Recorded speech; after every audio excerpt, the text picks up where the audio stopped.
Watches and Wonders is on the horizon, and I think it's safe to assume we will be seeing some interesting new chronograph watches from TAG Heuer. Why am I saying chronographs specifically? Well, I think the answer is obvious. TAG Heuer, for over 165 years, has built its name and reputation around the chronograph complication. And though today the brand's catalog is by no means limited to chronograph watches, were we to look back at the brand's history, and with the parameter of strictly chronographs, we'd still be looking at effectively the brand's entire heritage. So in anticipation of the likely inevitable new Monaco, Carrera, and perhaps more to come soon, I want to take this moment during the calm before the Watches and Wonders storm to look back.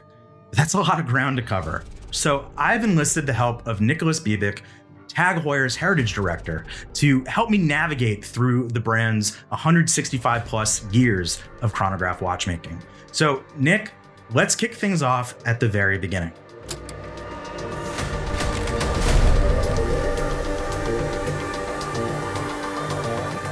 So following the birth of the company in 1860 with Édouard Heuer, Édouard was an interesting guy in his own right. He was 20 years old when he established the business. He was a watchmaker by training. He was assembling watches from parts, as most people were doing at the time, a case, dial, and a movement. And he realized early on he needed something to differentiate the product. And this we can already see in the 1880s magazine advertisements saying Ed Heuer & Co., specialist in stopwatches, chronographs, and rattrapants, so split-second function.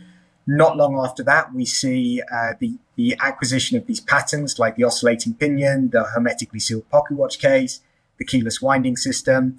All of this was to improve the durability and the accuracy of the watches. So we can say that already from the 1880s, the brand was very much focused on timekeeping as a speciality. And this would evolve, as we already mentioned, through Charles Auguste, 1908. We see the Sphègue Momet, the first watch with pulsation scale. And then, of course, Time+Tide, Mikrograph, etc., etc. So, very early on, the chronograph was a major, major topic for the brand. So this sets the stage for Heuer's destiny as a chronograph specialist. By the time we reach the early 1900s, we're not quite yet at a point where wristwatches enter the mix. For the first few decades of the 20th century, we continue to see an emphasis on pocket watches, stopwatches, and novelties like the time-of-trip dashboard timer being produced, crucial tools for professionals looking to accurately record time. At the time, it's important to understand that timekeeping during aviation and automobile trips, it was partly recording your journey, but it was also understanding how long your engine had been running, how much fuel you were using, support for navigation. And in fact, a time-of-trip was present on the dashboard of the ZR-3 Los Angeles. It was an airship that did the transatlantic crossing. And so, we were there for these kind of early moments in automobiles and aviation that would lead us up to, of course, later dashboard timers like the Ortavia and later on the Rally Master as well. Also at this time, in 1916, the Mikrograph was launched, becoming the first ever stopwatch with the ability to measure down to a 1/100th of a second. Incredibly useful for the fields of science, engineering, military applications, and of course sports, with Heuer's timekeeping devices utilized for all three Olympics held in the 1920s, just to name a few. Okay, but when did we first start to see Heuer watches that were able to be worn on the wrist? They seem to arrive, if I remember correctly, around 1913, something like this. We start to see them in the catalogue. Wristwatches were a key part of the business in many ways, but the reality is that the vast majority of the company was focused on professional timekeeping equipment, stopwatches. These early wrist chronographs, it should be said, were converted pocket watches. So when did Heuer begin truly making chronograph wristwatches, watches designed from inception to be worn on the wrist? Well, we know war and the military were a catalyst for men to transition from pocket watches to wristwatches, and in 1935, Heuer made its own take on a Flieger watch, a two-register monopusher chronograph in a chrome-plated case. But it was really the 40s when Heuer began to invest more of its efforts in producing chronograph wristwatches. I think where we really start to see that happening is the late 1940s, where the design codes for the functional chronograph were laid down. Large diameter case, screw down case back to increase water resistance, luminous accents on the dial and hands, black dials for less reflections, bigger crown and pushers so they were easy to actuate. And this really laid the foundation for what became the functional chronograph wristwatch. We can see that Heuer was very much at the forefront of this idea. In the wake of the 40s, it was clear to Heuer that furthering its efforts on chronograph wristwatches was the right path. So by the late 40s and 50s, we begin to see Heuer not only make more chronograph wristwatches, but begin to give them marketable names rather than just reference numbers. In the 1950s, this is where it gets, well, and also, of course, in 1949, we see the arrival of the Seafarer and the Mareographe and the Soluna. So we start to see more utilitarian pieces and named collections. So this is quite important. But it's really in the 1950s where things really start like rocking and rolling, because we see the reference 2444, 3-register layout, 3336 with the bicompax arrangement. And this would very much lay down the foundations for what would become the Carrera. Sometimes around 1957 or 1958, we stopped making time-only watches. We only make wristwatch chronographs. We're the only brand that can say that we did this. And the reason was logical. The time-only market was very competitive. We were more reliant on sourced calibers. It was harder to differentiate the design. It was quite successful for us. We had the Soluna, we had triple calendar moon phases. We had watches like the Shipmate for Abercrombie. But we could see that with the development of the chronograph, we could use our expertise in timekeeping devices to be able to foster innovation on the wrist as well. And this is the reason why we decided to exclusively make chronographs for 20 years. In fact, it wasn't until 1978 with the arrival of the dive watch collections that we saw a return to time only. So as Nick mentioned, looking for ways to further distinguish its chronograph offerings, Heuer debuted the Mareographe in 1950, taking the moon and tide tracking functionalities of the Soluna, introduced just a year prior, and merging them with a 3-register chronograph. Now, you may not be familiar with the name Mareographe, but watch nerds have all likely heard of the other name Nick mentioned, the Seafarer, a version of the Mareographe made for Abercrombie and Fitch. So at the time, it was Charles Édouard, Jack Heuer's father, the grandson of Édouard Heuer, the founder, who was running the business.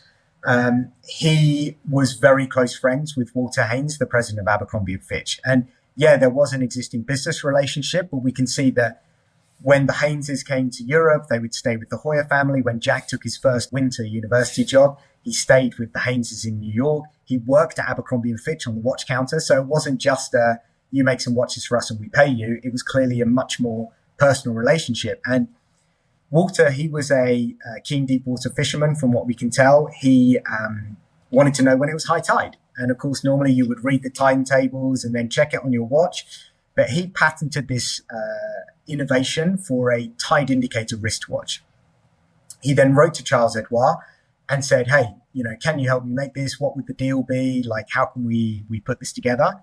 And Charles Édouard, first of all, says, why would you want a tide indicator? We live in Switzerland. It's a landlocked country. There is no use for this. But then he understood the logic around solunar theory. And solunar theory is this idea that the position of the moon has an impact on agriculture, fishing, harvesting, all of these additional elements that, make up society. So they then go away and reputedly they speak to Jack's physics teacher at school. He helps to refine the calculations for the gear train. And they end up with this accurate tide indicator / moon phase calculator. And this would debut in 1949 in the Soluna, so time only plus tide, and then Seafarer for Abercrombie and Fitch with chronograph function. By 1958, Jack Heuer would join the family business, and it's here we see Jack begin to leverage all of the brand's built-up chronograph mastery and begin to shape the brand and create the first Heuer watches as part of named collections in the 60s. Watches we now all describe as iconic today. 1958 is the place probably to start where Jack joins the family business. His first mandate is to go to America and establish our subsidiary, Heuer Time Corporation. And during Jack's time there, he starts to really understand the American market and the American consumer. At the time, the US economy was booming following the Second World War. And, he hears the music, he sees the way people dresses, he sees the advertising campaigns. He has a great love and sensitivity for popular culture already. And he says, okay, if we can succeed in America, this will become a global cultural phenomenon. It will have universal appeal internationally. So Jack really doubles down on the US market. One of his first missions is to market the brand, explain who they are. So they hire an advertising agency. They start doing mail order catalogs. He starts to establish relationships with professional timing organizations. And it's also during this time that he understands that motorsport is a fundamental thing. If they can own the discipline of motorsport, people with a passion, they need timekeeping equipment, they understand mechanical objects, and they probably have some disposable income. And he says, okay, let's focus on this. And that's why 1962, we see the launch of the Ottavia under his leadership. 1963, we see its more elegant counterpart, the Carrera. 1968 is the arrival of Camaro. Camaro clearly appealing to the US market. And then, of course, 1969 with the debut of the Calibre 11, Ottavia and Carrera, they get redesigned, but then we see the birth of Monaco. And, you know, as you say, the 60s was really an incredible moment for the company, an amazing moment for design, an amazing moment for innovation, and it was all under the leadership of Jack. The 60s was, of course, a key decade due to the birth of signature ranges like the Carrera and Monaco, but the importance of the birth of the Calibre 11, the first automatic chronograph movement brought to market, cannot be overstated. Yeah, so around 1965, the Fédération Horlogère came to Willy Breitling and Jack Heuer, who were president and vice president of the Swiss Chronograph Association, and said, look, we can see from the export data, everyone's buying automatic winding watches. No one wants a manual wind watch anymore. You guys need to come up with an automatic chronograph. And already around this time, Jack's father, Charles Édouard, had thought, you know, with these new ultra-thin micro-rotor winding calibers, well, just to start with micro-rotor winding movements, this could be a way to do it.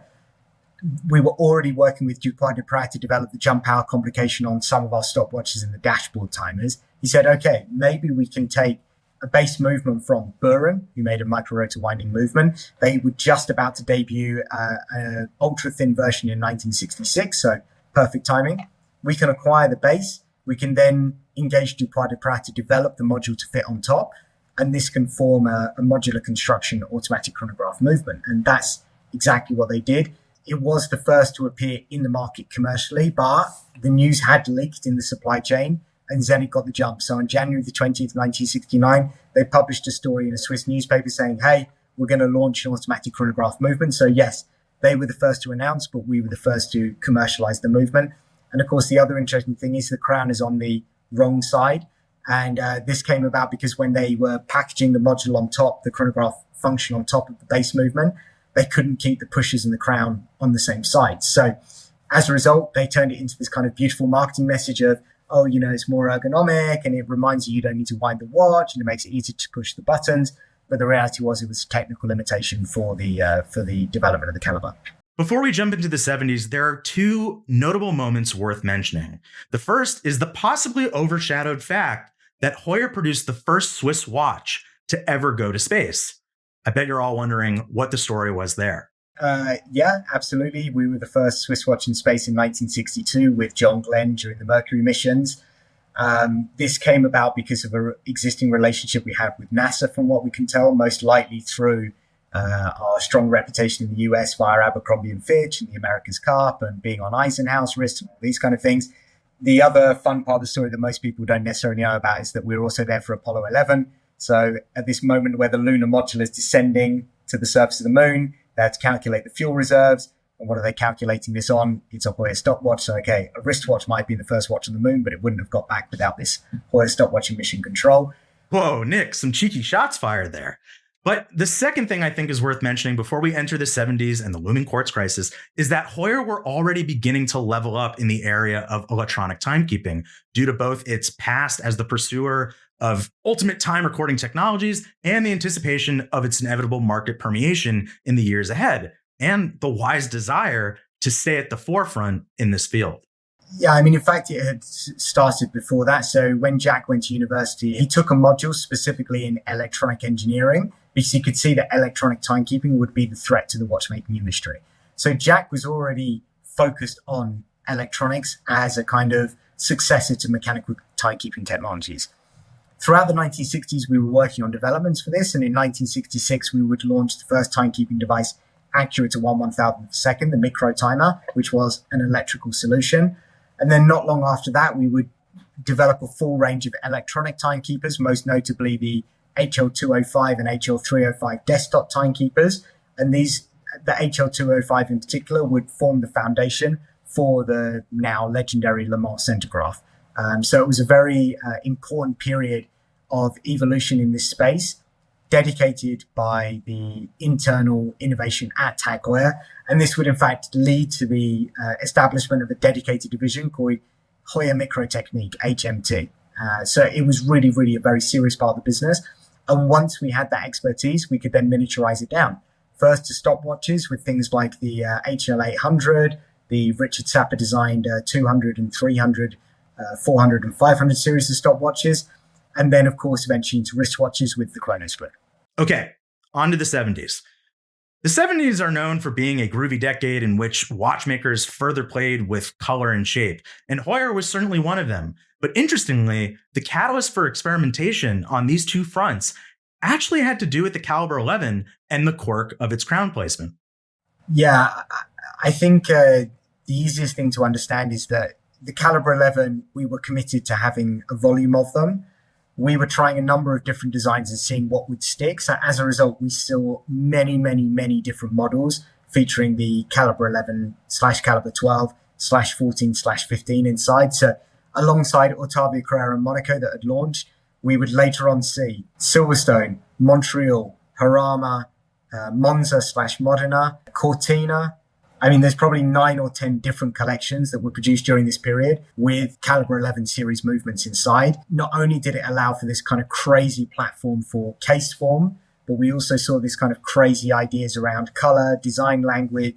And I think for me, the model that really encapsulates that perfectly is the Silverstone. It was designed as a successor to the Monaco, launching in 1974, with these kind of rounded corners, hooded lugs to make it look a bit more integrated. And this would also kind of play into, one I forgot was Daytona. Of course, the Daytona featured the blue and the fume as well. I think we were probably the most colorful of the brands during this era. Of course, Quartz wristwatches began to enter the fold as well, with notable timekeepers like the Chrono Split, as well as being incorporated into prior established collections like Carrera. And then that would lead us up to 1975 with the debut of the Chrono Split, our first Quartz watch. Also the first wristwatch chronograph accurate to 1/100th of a second. And it would lead to Quartz being introduced into Carrera, Kentucky. We would see the Manhattan GMT. We'd see the Senator GMT, the Memphis, many, many other different collections, all using Quartz technology. The 70s was clearly an innovative time for the brand, one that also notably began with the first ever F1 technical partnership, which was in 1971. But we're moving on now. We are arriving at the 80s, a pivotal transitional period for the brand, a time where Jack Heuer left the brand, acquisitions by Piaget and later TAG, and the unfathomable discontinuation of the core classic collections Jack built. So 1982, Jack is pushed out of the organization. He's betrayed by his CFO, Willy Monnier, to do it. The CFO's done a deal to sell the company to Piaget. Jack gets unceremoniously ejected, very sadly. And at that point, it's really the thick of the Quartz crisis. It's really a very complicated time for the watchmaking industry. Piaget restructure. They basically outsource everything to Reventa Hennex. They close our office in Bienne. So Otavia continues pretty much all the way through until 84, 85. Carrera is redesigned to use a kind of existing case in a La Manu 5100 movement, but doesn't really have any real connection to the Carrera past because Piaget owned half of La Mania. But yeah, by 84, 85, basically all of the kind of historic names have been discontinued. And it's in 85 where the deal is done for Heuer to be acquired. The 80s, however, as turbulent as it may seem today, did have a clear winning point: the Formula One. 86, the Formula One collection arrived. In 88, we saw the Chronograph version, the first Mecha Quartz edition in 3 different colorways. It would be a watch of the kind of McLaren mechanics, and Senna would wear it at the 1991 Japanese Grand Prix. 1990 will be updated with the kind of standard Ronda Quartz chronograph movement that we know well today.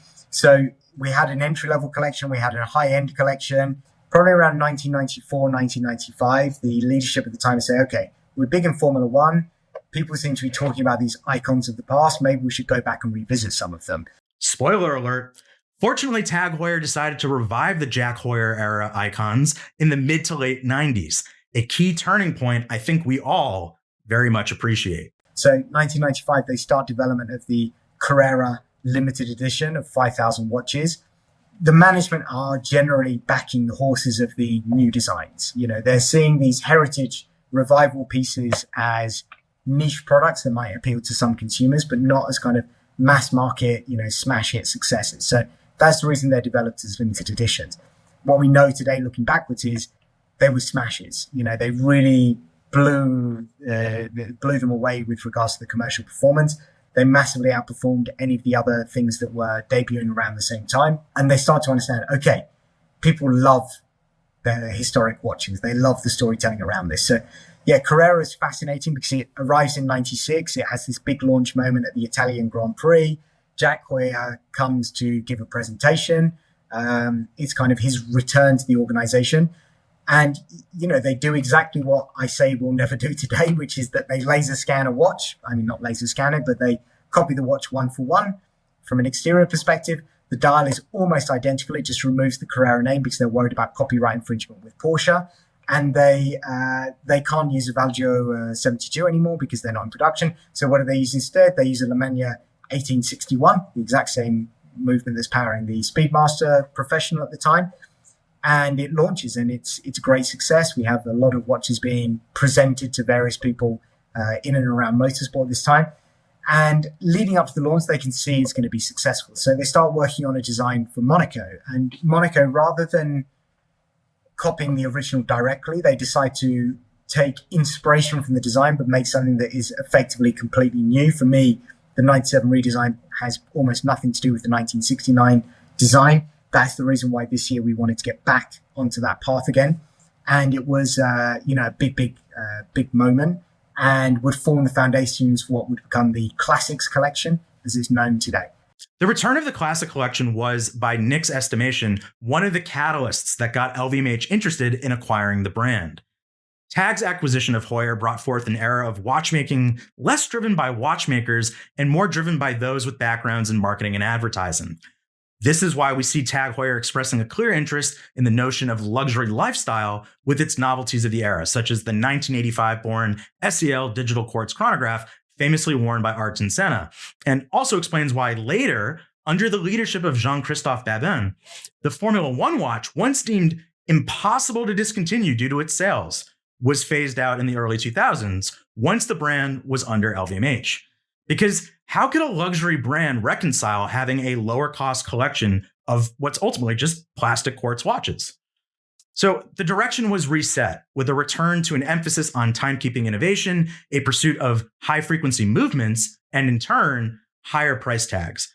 And this led to wild, perhaps impractical, yet very cool watches. Obviously the Mikrograph wristwatch that debuted, if I remember correctly, in 2004, and would see a huge update in, I think, 2009. This was directly inspired by the 1916 Mikrograph, 1/100th of a second. The Micro Timer, again, takes its name exactly from the 1966 1/1000th of a second device. The Micro Timer Flying 1000 wristwatch was also 1/1000th of a second. And then the culmination of this would be the highly conceptual, we can say, Micro Girder. So two pieces were made, and they were reputedly accurate to 1/2000th of a second, 5/10,000th of a second. And it's important to understand that what we're going through today in the watch industry right now, that this inflation of average selling price, the premiumization of product, etc. The Three Musketeers had the exact same idea in 1987 when they joined the company and said, how can you be a luxury watch brand when you're making $1,000 plastic quartz watches, the Formula One? They wanted to kill the Formula One collection, but when they ran the numbers, they couldn't. When the new management came in under LVMH with Jean-Christophe Babin, it was exactly the same thing repeating itself. 20 years later, we saw, the management saying, okay, we're about timekeeping, we're about high frequency, we're about innovation. Let's just focus on that. Let's kill the Formula One collection. And they said, okay, let's make these super high-end, complicated watches. And yeah, they came up with these wild ideas that, quite frankly, didn't exactly work. V4, Mikrograph, Micro Timer, Micro Girder, Micro Pendulum, Micro Tourbillons. They all have some kind of fundamental technical flaw. But what they did do was that, I heard from press at the time, they always look forward to Basel World in these years to see what other crazy idea TAG Heuer had come up with. And they knew that they weren't commercial products. They knew that they were purely conceptual, but it was still a way for the brand to be repositioned and reimagined. And that was kind of the logic behind it. Over the last few decades, we've certainly seen the fruit of the brand's refocus and return to its roots. So I wanted to be very clear on the slate of TAG Heuer's current catalog of chronograph calibers and asked Nick to walk me through the spectrum of what they currently create, from the entry point to their higher end. Yeah, so I mean, starting from the very beginning, of course, we have a Quartz chronograph caliber that exists in some of our Formula One collections. This is a movement that we'll see an evolution at some point in the future. I think if you've seen what we've done with Quartz, it doesn't require rubbing too many brain cells together to think what that might possibly be. After that, we've obviously got Calibre 16. It's still a sourced external movement coming from Solita. It's a Valtia 7750 clone. It's very much the entry level. It's in the mechanical Formula One chronograph that we debuted last year. Great workhorse, but it is a workhorse in the true sense of the word. After that, we start to get what becomes very interesting, which is TH20. It's an in-house designed, developed, manufactured, evolved movement that was created by the team at TAG Heuer. It's manufactured in our facility at Chivnay. I think we're up to 12 or 13 variations on this movement now. And then, obviously what we're excited to launch at Watches and Wonders is TH80, which is our first, true high-end otology movement that we will be producing at scale. Because, of course, above that, we have TH81 in the Monaco Rattrapant. This was another project with Vaucher. It's based on a caliber that they have used extensively, for example, with their partner Richard Mille in the RM65, but it was fully redesigned and co-developed by TAG Heuer. Did he just say TH80? Watches and Wonders? What could this possibly mean? Well, Nick may have already said too much, yet all we really know at this point is a caliber number. In the meantime, as you can discover on our site and YouTube channel, TAG Heuer chronographs at present, well, there's a lot to enjoy, whether the newer glassbox era of TAG Heuer Carrera chronographs with fan favorites like the Skipper and Seafarer revivals. The Monaco has seen a wide spectrum of evolutions with skeleton variants, a carbon-cased and TH carbon spring-driven model, and various desirable limited edition models joining alongside the classic McQueen blue dial core model. And of course, the Monaco split seconds bringing the brand to new heights in many different senses. So it's fair to say there is a sizable audience eager to discover what's to come at Watches and Wonders. Let us know in the comments what you hope to see from TAG Heuer at Watches and Wonders 2026. Thank you all for watching, and thank you, Nick, for sharing your vast knowledge on all things TAG Heuer. And as always, I'll see you on the next one.